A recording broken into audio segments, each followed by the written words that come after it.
यहाँ पर हम बात करेंगे एनसीएफ 2005 की। हालांकि जो भी इंपॉर्टेंट चीज़ें थी, मतलब ये कहें कि मैंने पूरा एनसीएफ 2005 का निचोड़ बना के रख लिया है अपने सामने।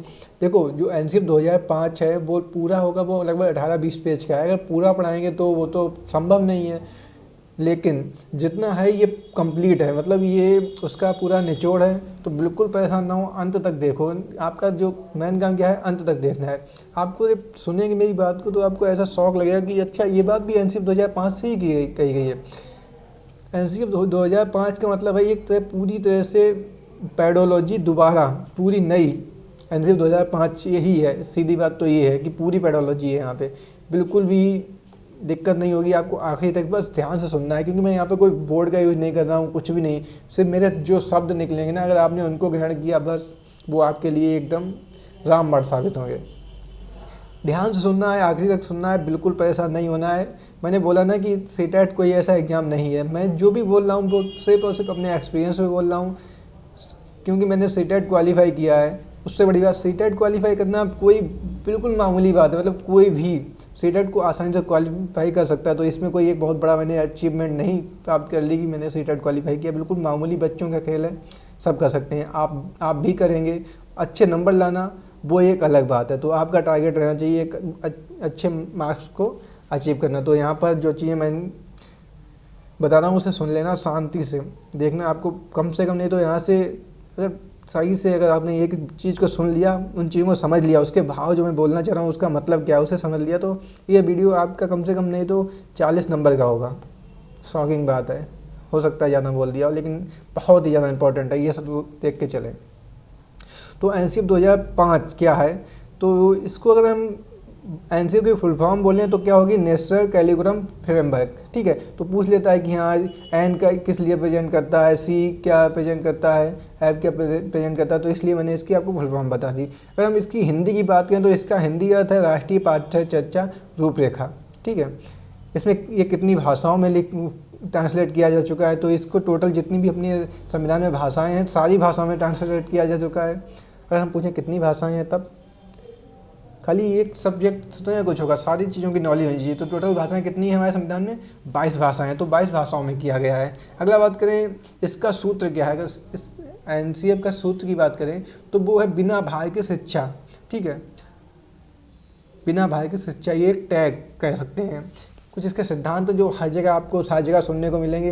ये सिद्धांत जो है, इनसे एक सिद्धांत से वो हज़ारों क्वेश्चन बना सकते हैं। इसके से भाव निकलना चाहिए, जो भाव यहाँ से निकलेगा वो क्वेश्चन कुछ भी अपने हिसाब से उससे मॉडिफाई कर सकते हैं। चलिए देखते हैं।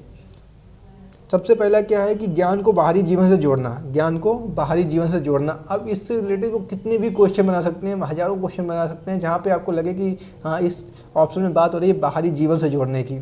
ठीक है, तो समझ लेना कि ये आंसर हमारा सही होगा। ये चीज़ें आपने वैसे भी पढ़ी होंगी, लेकिन आपको नहीं पता होगा कि एनसीएफ 2005 से है।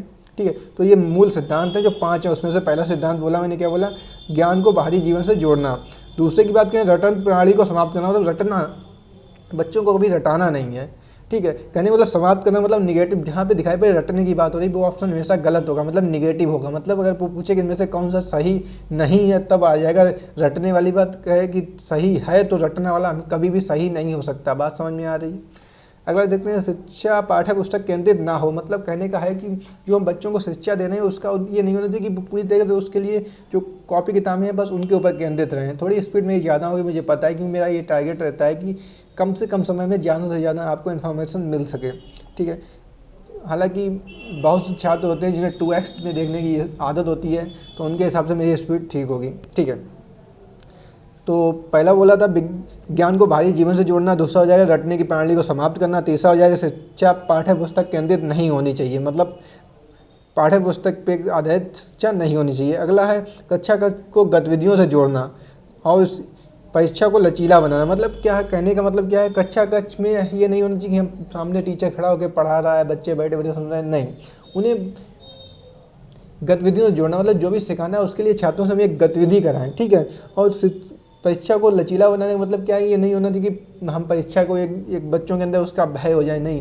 पर एकदम लाइट तरीके बच्चे की एक तरीके का परीक्षण भी हो जाए और उन पर कोई लोड ना पड़े। दूसरा क्या है, मैंने जो पिछले हर वीडियो में मैं बताता हूँ यही चीज़ें बताता हूँ, यही मेन चीज़ें हैं, यही पूरी है। तो उसमें भी मैंने यही बताया था। तो यहाँ पे जब मैंने कहा कि परीक्षा को लचीला बनाना, तो यहाँ से एक क्वेश्चन और बनता है, परीक्षा क्यों ली जाती है छात्रों की। अगर ये क्वेश्चन है तो इसका आंसर कभी ये नहीं होगा कि छात्रों का मूल्यांकन कर रहे हैं, अगर तुलना करें, ऐसा कुछ नहीं है। हमारा इसका उद्देश्य सिर्फ और सिर्फ ये होता है कि हमें अपना मूल्यांकन कर रहे हैं कि हम बच्चों को सही तरह से पढ़ा पा रहे हैं या नहीं पढ़ा रहे हैं। अगर नहीं पढ़ाएं और ये देखते हैं कि बच्चे में क्या त्रुटि, मतलब क्या किस कारण बच्चा नहीं पढ़ पा रहा, तो उस कमी को दूर करने के लिए हम परीक्षा लेते हैं। ठीक है, परीक्षा हम शिक्षक अपने लिए लेता है, ना कि बच्चे की कमजोरी दिखाने के लिए। ठीक है, तो आखिरी पॉइंट हो जाएगा देश प्रेम के लिए जागरूक करना। ठीक है, तो यहाँ पे जो मैंने ये पॉइंट लिए हैं इनको हमने ऐसी भाषा में लिखा है, वहाँ पे ये पॉइंट जो है थोड़ी कठिन भाषा में यूज़ किए हैं, लेकिन जो उनका निचोड़ है, जो देसी भाषा है जिसे आप आसानी से समझ सकते हैं, उस भाषा में लिखा है जिससे आपको समझ में आ जाए। ठीक है, राष्ट्र प्रेम की भावना यहाँ पर ठीक है, तो देश बच्चों के अंदर राष्ट्र प्रेम की भावना को जागरूक करना और इसी से संबंधित पाठ्य पुस्तक, मतलब उसमें जोड़ना, पाठों को जोड़ना। ठीक है, कुछ पॉइंट हैं जो मैंने इसी से ढूंढ के लिखे हुए हैं, उसके बाद में और आगे चलेंगे। बिल्कुल परेशान होने की ज़रूरत नहीं है, वीडियो को आखिरी तक देखो, बहुत सारी इन्फॉर्मेशन आपको यहाँ से मिलेगी। बच्चा हमेशा केंद्र बिंदु रहेगा, ये इसी का है, एनसीएफ 2005 के ही अंतर्गत ये चीज़ें आती हैं। ठीक है, सक्रिय और रचनात्मक होना चाहिए बच्चा, मतलब बच्चे को हमेशा सक्रिय रखो, उस कोशिश करो कि वो रचनात्मक बने। ठीक है, बच्चों को स्वतंत्र रखें, कभी बच्चों को इस तरह नहीं कि ये दीवारों के बीच में बांध दिया कि भाई कक्षा में जितना पढ़ाया जाएगा 8 घंटे में 4 घंटे बैठना है, 8 सब्जेक्ट लगेंगे, हर टीचर आएगा बदल के चला जाएगा। नहीं, ऐसा नहीं होना चाहिए। उनको स्वतंत्र रखना चाहिए कि आपको खेलना है तो खेलो, ठीक है, जो करना है वो करो। हमेशा हमें ये देखना है कि हम उन्हें खेल में कैसे सिखा सकते हैं, आज़ादी पूरी देनी है। ठीक है, अगला है बच्चों को उनके मानसिक स्तर के हिसाब से सिखाना।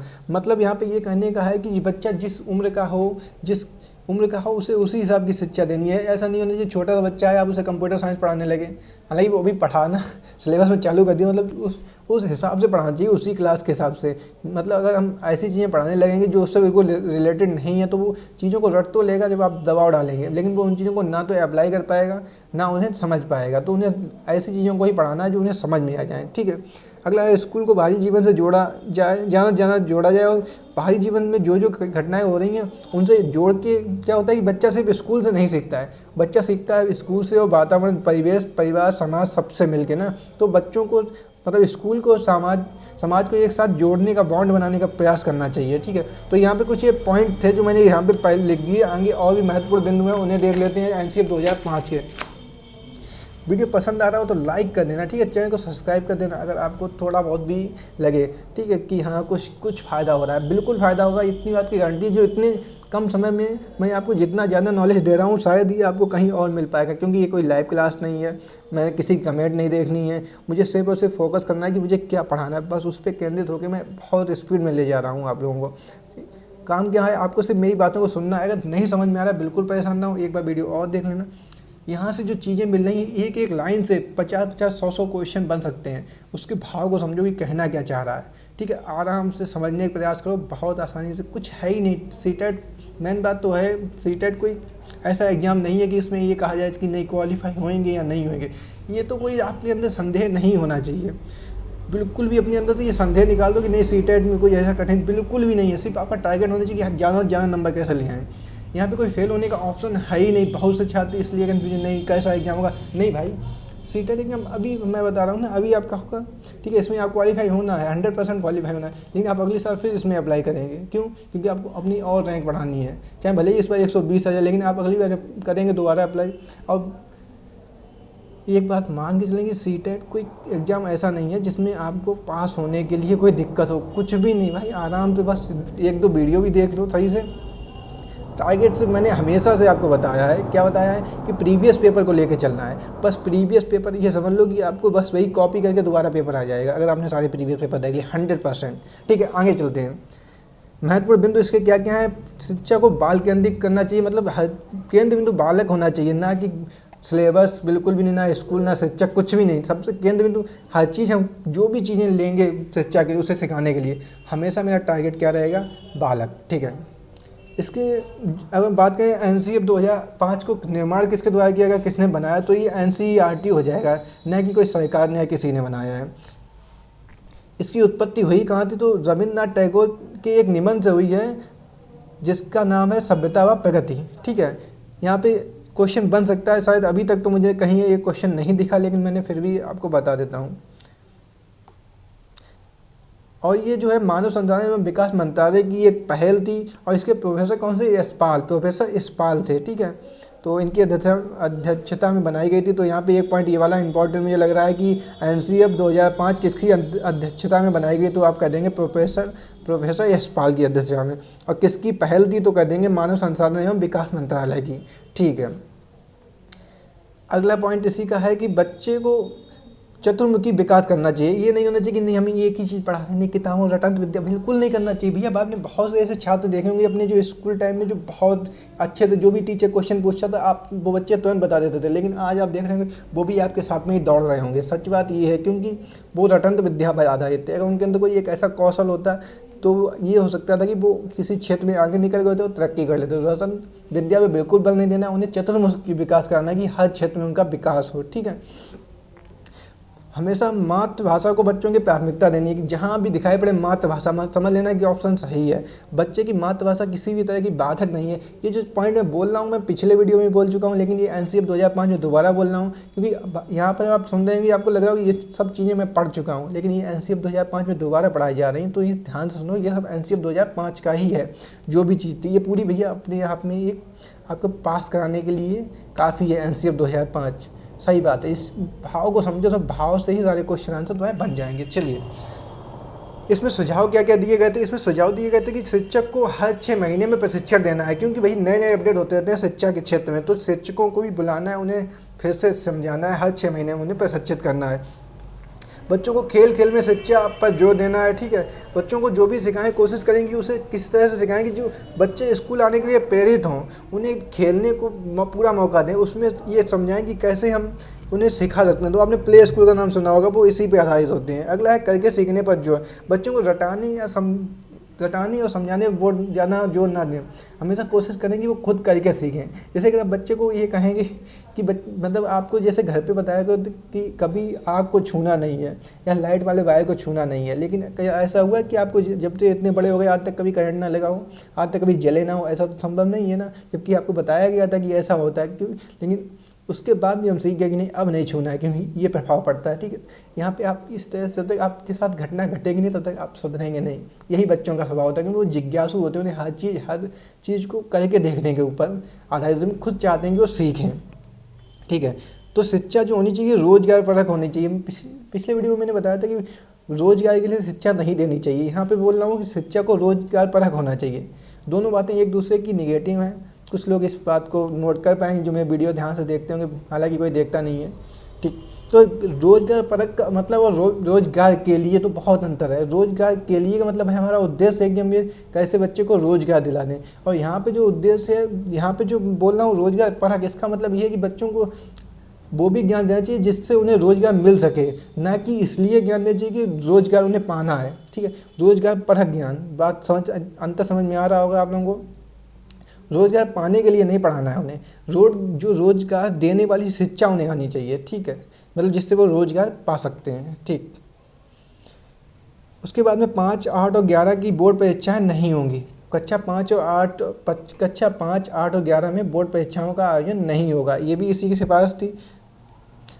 जो मूल्यांकन होना चाहिए उसके बारे में एनसीएफ 2005 में कहा गया कि सतत एवं व्यापक मूल्यांकन होना चाहिए, ना कि एक परीक्षा बना दी बस। सतत व्यापक का मूल्यांकन क्या होता है, उनकी पर डे मूल्यांकन हो, संपूर्ण क्षेत्र में हो, ना कि खाली शिक्षा में, उनके स्वास्थ्य के क्षेत्र में भी मूल्यांकन उसे बोलते हैं सतत एवं व्यापक मूल्यांकन। ठीक है, हमेशा बच्चों को जब भी सिखाया जाए तो पूर्व ज्ञान का उपयोग किया जाए, जो उन्हें पहले से सीखा हुआ हो उसके आधार पर ही सिखाया जाए। तो यहाँ तक काफ़ी ज़्यादा था जो ये वीडियो है ना। अगर आपने इसके भाव को समझ लिया तो यहाँ से इतने वीडियो से 50 या 100 क्वेश्चन बन सकते हैं, 100 नहीं 1000 क्वेश्चन बन सकते हैं। सीटेट की परीक्षा में अगर आपने इन पॉइंट को सही से सुन लिया, समझ लिया, तो इन पॉइंट से आप हज़ारों क्वेश्चन के आंसर दे सकते हैं, बहुत से क्वेश्चनों के आंसर दे सकते हैं। ठीक है, अब कोई ये कहो कि नहीं डायरेक्ट आना चाहिए, तो डायरेक्ट आने वाली बात बिल्कुल अलग है, भाव वाली बात अलग है। यहाँ पे मैंने काफ़ी बार बताया कि बच्चे को हमेशा मुख्य मानना है। मतलब अगर बच्चे को आपने पीटा तो समझ लो आप भी पिट गए, सीटेट आपकी क्वालिफाई नहीं होने वाला। बच्चे को कभी पीटना नहीं है, बच्चे को हमेशा मूल बिंदु मानना है। अगर कोई बात हो तो बच्चा हमेशा सही है, हमेशा तुम गलत हो, ठीक है। ये बात को ध्यान में रख के ही सीटेट देना है। उम्मीद करते हैं वीडियो पसंद आया होगा। अगर पसंद आया हो लाइक करना, हो सके तो सब्सक्राइब कर लेना। एक समस्या अपनी बता दो कमेंट बॉक्स में, आवाज़ प्रॉब्लम है, शक्ल प्रॉब्लम है, कुछ भी प्रॉब्लम हो उसका सुधार करेंगे। Bye bye.